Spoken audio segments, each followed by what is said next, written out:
Outpost 17 was cold and quiet. It sat on the edge of a dead planet, far from any star, hidden in deep space. Once, it was a busy place. Now, only 53 humans remained. Lena stood near the glass window in the control tower. She looked at the stars, blinking softly in the black sky. She had never seen Earth. She was born on this outpost. But still, she missed it, like a memory passed down from her mother. She whispered, "Will they ever come back?" The computer beeped. A new message had arrived from the Galactic Council. Lena pressed the screen. The message was short and cold. Outpost 17 is now closed. No rescue. No support. This is final. Lena's heart sank. Her hands shook. Captain Rourke, the old man in charge, read the message with a hard face. "They've left us," he said. "We're alone." People gathered in the common room. Some cried. Some sat in silence. A few shouted in anger. But no one knew what to do. "They promised," someone said. "They promised to send help." "They lied," Captain Rourke answered. "Earth was weak. The Council never cared about us. We are forgotten now." For many years, Earth had been quiet. No messages, no ships, no signs of life. Everyone believed Earth had fallen after the last Great War. The Council had taken control and left human colonies like Outpost 17 to survive on their own. Lena looked out into space every night. She dreamed of Earth. She dreamed someone would come. And then, one night, the silence broke. The outpost's radar lit up. A strange signal was coming from deep space. It wasn't a Council signal. It wasn't from any known colony. It was something else. Something old. Lena ran to the control room. "Captain, you need to see this." The screen showed a small dot moving fast, faster than any ship they had ever seen. "What is that?" one of the crew asked. The computer tried to translate the signal. It struggled for a moment.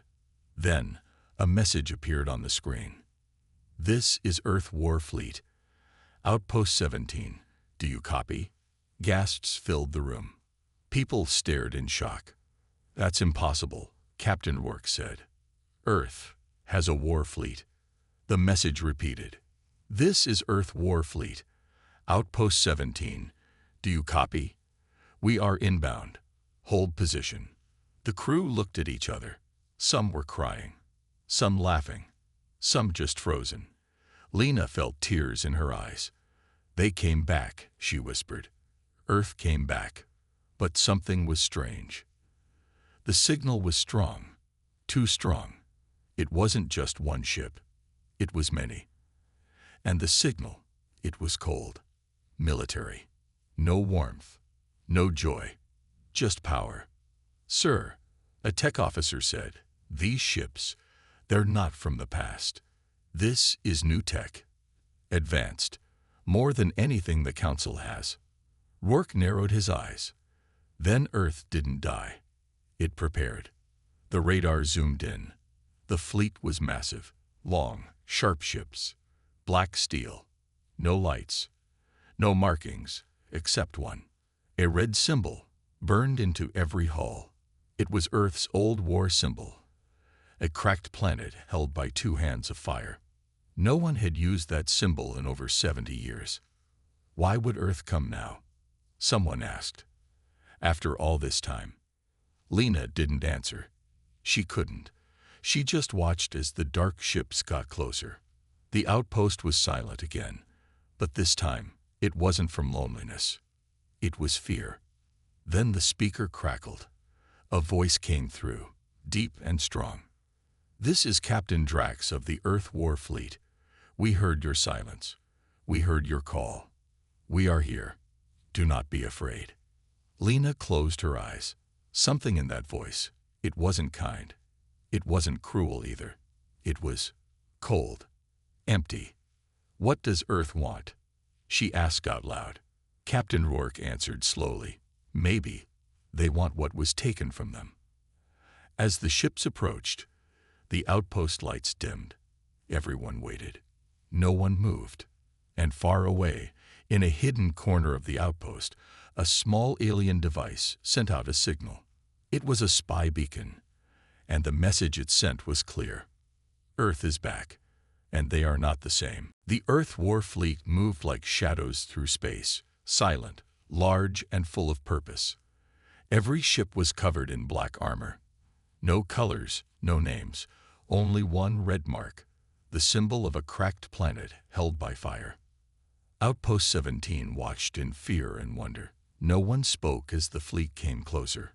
Then, across all channels, the same message echoed. Outpost 17, this is the Earth war fleet. We're coming home. Lena stood frozen in the control room. Her hands shook. Her heart pounded. They really came, she whispered. Captain Rourke leaned over the console. They did. But why now? The fleet was getting closer. Not just one ship, dozens, maybe more. And far away, in the dark corner of the outpost, a hidden alien device blinked. A spy beacon. It had been sleeping for years, waiting. Now it woke up and sent a signal to the Galactic Council. The message was short. Earth is not dead. Earth has returned, with weapons. The message hit the Council like a lightning strike. Inside the shining halls of the Galactic Council's central station, powerful alien leaders gathered. Tall beings with long necks and bright eyes. Others with glowing skin and crystal armor, all watching one screen. A picture of Earth's war fleet. The council leader, a thin alien called Varnak, stood. His voice was cold. Earth was weak. Earth was silent for decades. How did they build this fleet in secret? No one answered. Varnak looked around.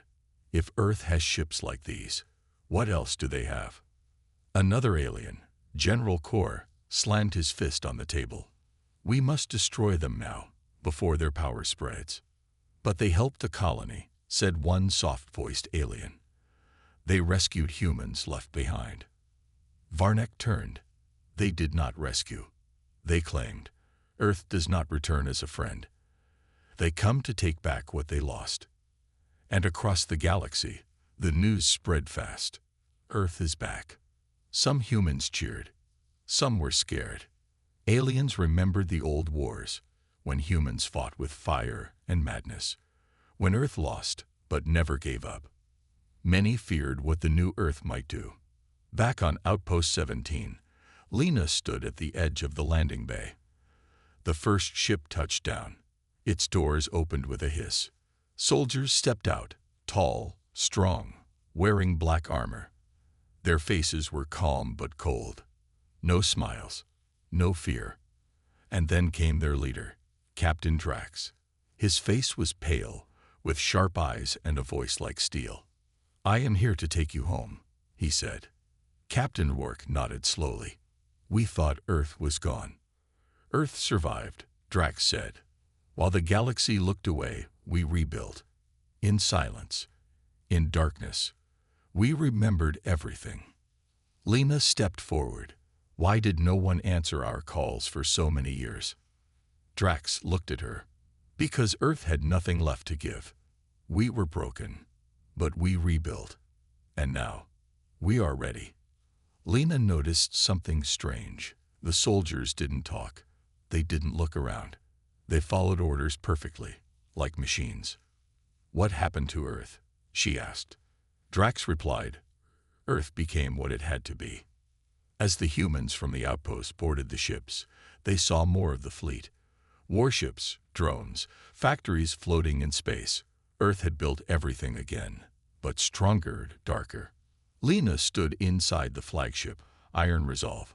She saw walls filled with names, people who died during Earth's fall. Her mother's name was there. Every ship carries names, Drax explained, so we never forget who we fight for. Later, alone in her room, Lena thought about the past. Earth was once a home. Now it felt like a storm waiting to break. Back at the council, panic was rising. General Kor shouted, if we wait, Earth will grow stronger. We must attack now. Varnak agreed. Earth hid from us. They built weapons in the shadows. They ignored our laws. This is rebellion. The Council sent a secret command to prepare an attack fleet, a surprise strike, to crush Earth before it becomes unstoppable. Inside the Earth War Fleet, the soldiers began to prepare, not for rescue, not for peace, for war. Captain Drax stood before his officers. The Council believes we are weak. They left us to die. Now they see us rise, and they are afraid. A young officer asked, "Will they attack us?" "They will try," Drax answered, "and we will answer." The screen behind him showed star maps, colonies, supply points. Lena walked in and heard the end of the meeting. Her voice was quiet but firm. "Are we going to fight them all?" Drax looked at her. "No," he said. "We are going to remind them that humans do not forget." And somewhere, deep in the shadows of the stars, the Council's war fleet launched, heading toward Earth. But Earth was waiting. Lena walked slowly through the halls of the Iron Resolve. The Earth warship was like a giant steel skeleton, cold and silent. Everything inside was gray, dark, and sharp. There were no decorations, no laughter, no music, just quiet. She passed room after room filled with weapons, training gear, and machines she didn't understand. Soldiers moved past her without talking. Their faces were calm, but their eyes were full of something strange. Pain and fire mixed together.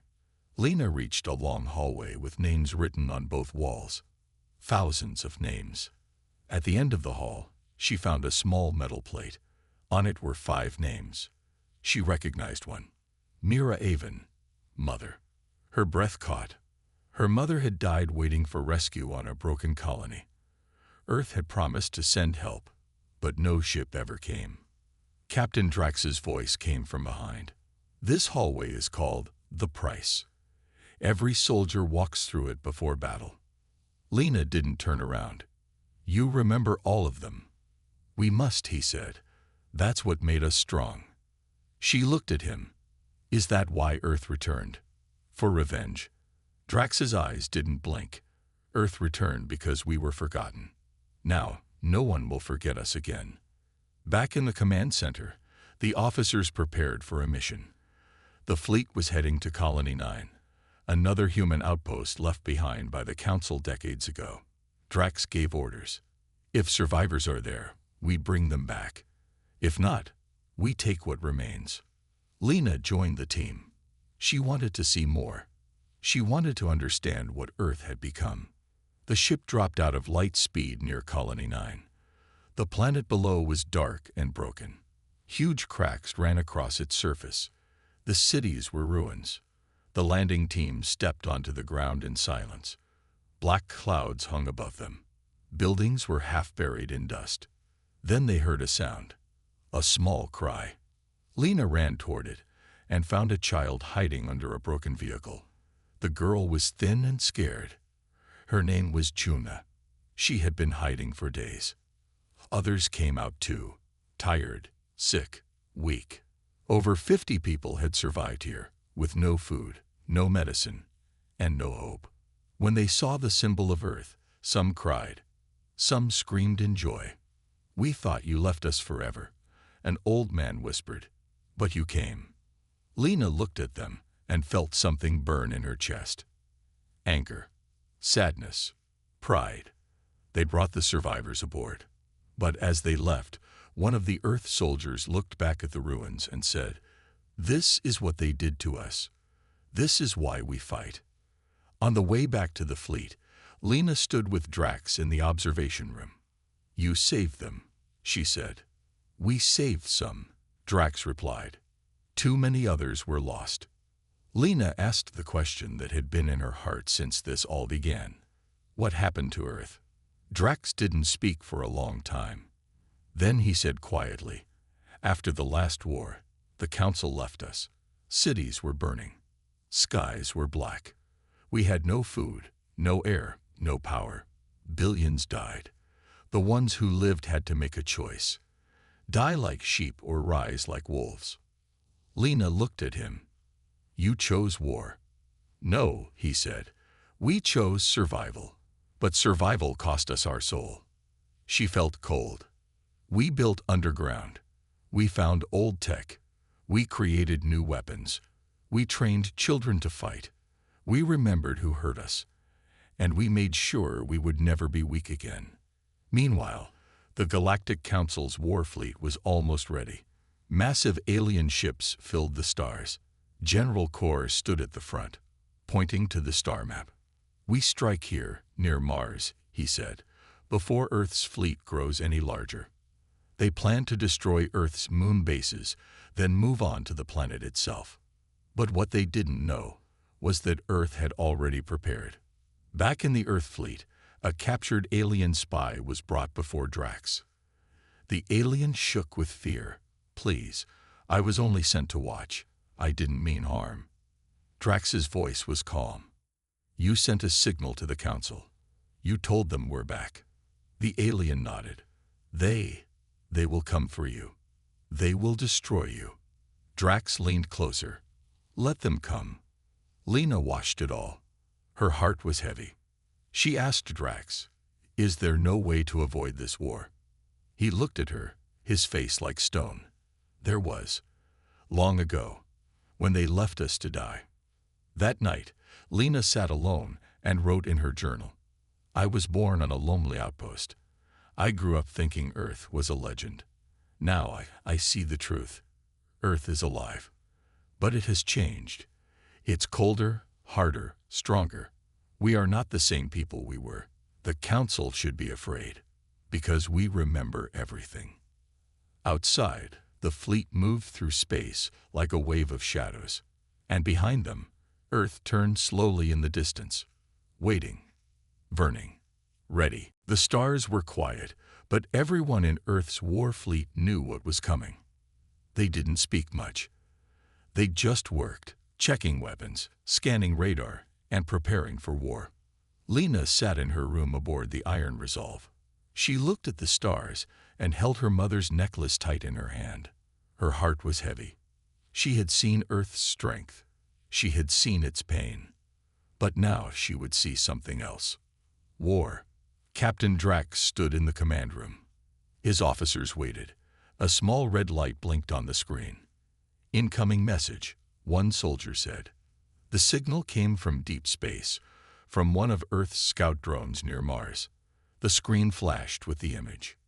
Hundreds of ships, all alien, all from the Galactic Council. "They're here," Drax said. "They made the first move." The officers stared at the screen. The Council fleet was larger than expected. Giant ships shaped like beasts, floating cities, and glowing cannons. "They're not coming to talk," Drax said. "They're coming to end us." In the Council's lead ship, General Kor stood tall. His 4 glowing eyes burned with anger. Behind him, rows of alien commanders waited. "We gave them a chance," Kor growled. "But they chose war. Now we wipe out the disease." A soft voice behind him spoke up. It was Speaker Varnak, leader of the Council. "They only built weapons because we left them behind," he said. "Perhaps we are also to blame." Kor turned. "Mercy is weakness. Earth's fire must be crushed before it spreads." The ships moved in perfect formation. They passed Jupiter. They aimed straight for Earth's moon bases. On the Iron Resolve, alarms rang. "Enemy fleet entering battle range," the system said. Drax stood straight, calm, cold. "Activate Phase 1, he ordered. Suddenly, from behind asteroids and moons, Earth's defense grid lit up. Massive turrets rose from hidden bases. Drones flew out like swarms of steel insects. And then, Earth's hidden ships uncloaked. Hundreds of them. Black, silent, deadly. "They didn't see us coming," one officer whispered. Drax smiled. "Let them feel what we felt. Surprise, fear, loss." The stars exploded with light. The first shots were massive beams from Council ships, cutting through space.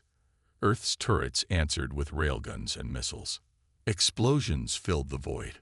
Fighter ships from both sides danced between the blasts, firing lasers and dodging wreckage. Lena was on one of the Earth fighters. She wore a black flight suit. Her heart beat fast, but her hands were steady. She flew with skill she didn't know she had. Her pilot said, "Hold tight. We're diving through hell." They sped between two council ships and dropped plasma bombs. Boom. One ship cracked open. Lena saw creatures inside flying out into space, screaming without sound. "This isn't a rescue anymore," she said. "This is revenge." Back on the Iron Resolve, the main screen shook. "We lost 2 frigates," a tech said. "But we took down 5 of theirs," another replied. Drax didn't blink. "Keep pushing." Hit their fuel cores. The Council fleet tried to retreat and regroup, but Earth's ships moved fast, too fast. They had trained in darkness, in silence, with no help. They knew how to survive with little. Now, with power, they were unstoppable. General Kor shouted, "They shouldn't be this strong." One of his officers screamed, "We underestimated them." They were hiding weapons everywhere. Kor's eyes flared. "Then we used the Omega cannon." Everyone froze. "But that will destroy the moon base and—" "I don't care," Kor said. "Fire it." A council warship opened. Inside was a giant glowing cannon the size of a city. It charged with a loud hum. Back on the Iron Resolve, alarms screamed. "Massive energy spike," someone shouted. Drax's eyes narrowed. "They're going to wipe us out." He turned. "Give the command." Operation Ghost Shield. The sky above the Galactic Council's homeworld was on fire. Earth's fleet hovered in orbit, silent, massive, like ghosts of vengeance. Below, council towers crumbled. Fires burned across the crystal cities. Sirens howled. But in the Great Hall, the council leaders knelt. All but one. Speaker Varnak, bruised and broken, looked up at the human commander standing before him. "Captain Drax." Drax didn't smile. His eyes were cold. "You called us animals." Drax said, "You called us broken, forgotten, weak." He stepped forward, his voice lowered. "You left us to die." No one spoke. Drax raised his hand. Behind him, Earth soldiers stood tall, armored in black, faces unreadable. "But we lived," he said. "We learned. And now, we're not here to ask." He dropped something on the floor, a piece of Earth's old flag, burned and torn. "We're not part of your council. We don't kneel. We don't beg. We warned you." Lena stood beside him now, older, harder, but still holding her mother's necklace. She looked around at the alien leaders and said one quiet line. "This is what happens when you abandon a world that refuses to die." Outside, Earth's banner now hung in orbit, black and silver, burning bright over a galaxy that would never forget what humans became. And in the silence that followed, Earth spoke once more. "We were forged in fire, and fire does not kneel."